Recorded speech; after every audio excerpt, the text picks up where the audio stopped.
ভালো আছি, ভালো থেকো, আকাশের ঠিকানায় চিঠি লিখো। রুদ্র মোহাম্মদ শহীদুল্লাহর গানের এই কলির সাথে একসময় পায়রার পায়ে চিঠি আদান প্রদানের ইতিহাস পেরিয়ে ডাক বিভাগের রয়েছে ৮০০ বছরের গৌরবোজ্জ্বল অভিজাত ইতিহাস। ডাক বিভাগ একটা ঐতিহ্যবাহী সেবামূলক প্রতিষ্ঠান। কালের বিবর্তনে ডাক বিভাগের গুরুত্ব অনেক অংশে কমে গিয়েছে। এখন আমাদের ক্রান্তিকাল চলছে। আমাদের যে ডাক বিভাগের এই ক্রান্তিকাল থেকে ওঠার জন্য আমাদের যে সেবার মান আছে, সেবার মানকে আরও বৃদ্ধি করতে হবে। কিন্তু এখন আমাদের যে মূল সমস্যা, যেটা আমাদের ঊর্ধ্বতন কর্তৃপক্ষের কাছে আমার আবেদন থাকবে, যে মেইল ব্যবস্থাপনা, এখন ডাক বিভাগ নির্ভর করবে মেইল ব্যবস্থাপনার উপর। আমাদেরকে টিকে থাকতে হবে মেইল ব্যবস্থাপনার উপর ভিত্তি করে।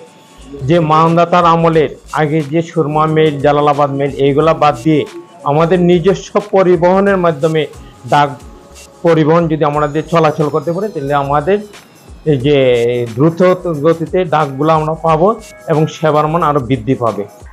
অষ্টম হেনরির 1516 সালে রয়্যাল মেইল থেকে চার্লস দ্বিতীয় 1660 সালে চালু করার মাধ্যমে সাধারণ ডাক বিভাগের যাত্রা শুরু হয়। শেরশাহ চিঠি পাঠানোর জন্য ডাক ব্যবস্থা তৈরি করেছিলেন। সেই ব্যবস্থার চিঠি পৌঁছানোর বাহন ছিল ঘোড়া। এসব ইতিহাস থেকে সহজেই অনুমেয় করা যায় পৃথিবীর যোগাযোগ ব্যবস্থার সবচেয়ে প্রাচীন, অভিজাত ও ঐতিহ্যবাহী প্রতিষ্ঠান হচ্ছে ডাক বিভাগ। আসলে আমাদের মেইল সার্ভিস হচ্ছে প্রধান।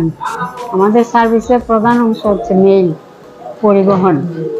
কিন্তু আমাদের যে বর্তমানে যে সমস্যাটা আছে তা হলো আমাদের নিজস্ব কোনো পরিবহন ব্যবস্থা নেই। যদি আমাদের নিজস্ব পরিবহন ব্যবস্থা থাকতো তাহলে সার্ভিসটা আমরা আরো দ্রুত দিতে পারতাম। কিন্তু আধুনিক তথ্য প্রযুক্তির অবাধ অগ্রগতির ডাক ব্যবস্থাকে কিছুটা মন্থর করলেও ঐতিহ্যের হাত ধরে আধুনিক তথ্য যোগাযোগ প্রযুক্তির সাথে সম মহিমায় উজ্জ্বল এখনো ডাক বিভাগ। ডাক বিভাগের মূল বা কোর কাজ হচ্ছে চিঠিপত্র বা ডাক দ্রব্যাদি গ্রহণ ও বিতরণ। এর সাথে এজেন্সি সার্ভিস হিসাবে উচ্চ মুনাফায় মেয়াদি আমানত, সঞ্চয় পত্র বিক্রি, মোবাইল মানি অর্ডার বা ইএমটিএস খুবই জনপ্রিয় ও সকল শ্রেণী পেশার মানুষের আস্থার জায়গা হলো পোস্ট অফিস। আপনারা জানেন, সময়ের সাথে সাথে ডাক বিভাগ ডিজিটাল হয়ে গেছে। এখন আমাদের কোনো ডাক দ্রব্যাদি কোনো গ্রাহক যদি ইস্যু করতে আসে, প্রেরকের যদি মোবাইল নাম্বার দেওয়া থাকে তাহলে ডাক দ্রব্যাদি ইস্যু করার সাথে সাথে প্রেরকের মোবাইলে একটা মেসেজ যায়। জানেন যে ডাক বিভাগ খুব স্বল্প খরচে ডাক দ্রব্যাদি পরিবহন করে থাকে, যেটা এই কুরিয়ার সার্ভিস সহ অন্যান্য আদার সার্ভিসের চেয়ে একবার 5 থেকে 6 গুণ কম মাসুল দিয়ে আমাদের ডাক দ্রব্যাদি দেশের এক প্রান্ত থেকে অপর প্রান্ত পর্যন্ত আমরা সেবা দিয়ে থাকি। প্রান্তিক পর্যায় থেকে শুরু করে শহরে নগরে 8,886টি পোস্ট অফিসে প্রায় 14,000 কর্মকর্তা কর্মচারী বিস্তৃত নেটওয়ার্ক ও জনবল রয়েছে। তথ্য ও যোগাযোগ প্রযুক্তির ছোঁয়া লেগেছে ডাক বিভাগেও। মোবাইল ট্র্যাকিং এর মাধ্যমে চিঠি, পার্সেল, ডাক দ্রব্যাদি কোথায় আছে সেটা জানার সুযোগ রয়েছে। প্রতিটি জেলায় অবস্থিত প্রধান ডাকঘর সহ উপজেলা এমনকি গ্রামীণ পোস্ট অফিসেও এই সেবার আওতায় রয়েছে। সম্প্রতি হবিগঞ্জ প্রধান ডাকঘর চট্টগ্রাম থেকে ফ্রোজেনের মাধ্যমে আসা 6 বক্স মাছ 24 ঘন্টার ভেতরে পৌঁছে দিতে সক্ষম হয়েছে। ফ্রোজেন বক্সের মাছ অল্প সময়ের মধ্যে বিলি একেবারে টপ অফ দ্য টাউনে পরিণত হয়েছে। এখানে তো লাভ লোকসানের প্রশ্ন জড়িত না, এটা তো সেবামূলক প্রতিষ্ঠান। ডাক বিভাগের স্লোগানই হচ্ছে সেবাই আদর্শ। তো সেবামূলক প্রতিষ্ঠানে তো লাভ লোকসান প্রশ্ন এখানে আসবে কেন? আপনি যে দেখুন যে ফায়ার সার্ভিস কি করে? ফায়ারের কাজ করে, তাহলে সে কি লাভ দিচ্ছে?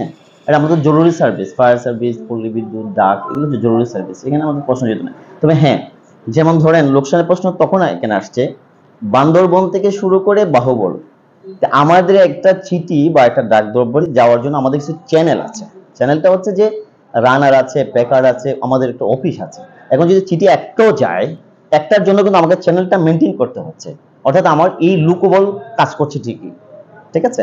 এই জন্য আমরা যে বর্তমানে যে ফিলটা করছি সেটা হচ্ছে যে আমাদের নিজস্ব পরিবহন ব্যবস্থা যদি থাকতো। এখন কিন্তু আমরা ট্রেনের উপর নির্ভরশীল। এখন ট্রেন যখন ডাক এনে দিচ্ছে তখন অনেক সময় আমরা টাইমলি পাচ্ছি না, একটু দেরি হয়ে যাচ্ছে। নিজস্ব পরিবহন যদি হয়ে যায় আমরা আশা করি আরো ভালো সেবা দিতে পারবো। হ্যাঁ, পরিকল্পনা আছে, আমরা সময়ের সাথে আমরা এগেছি।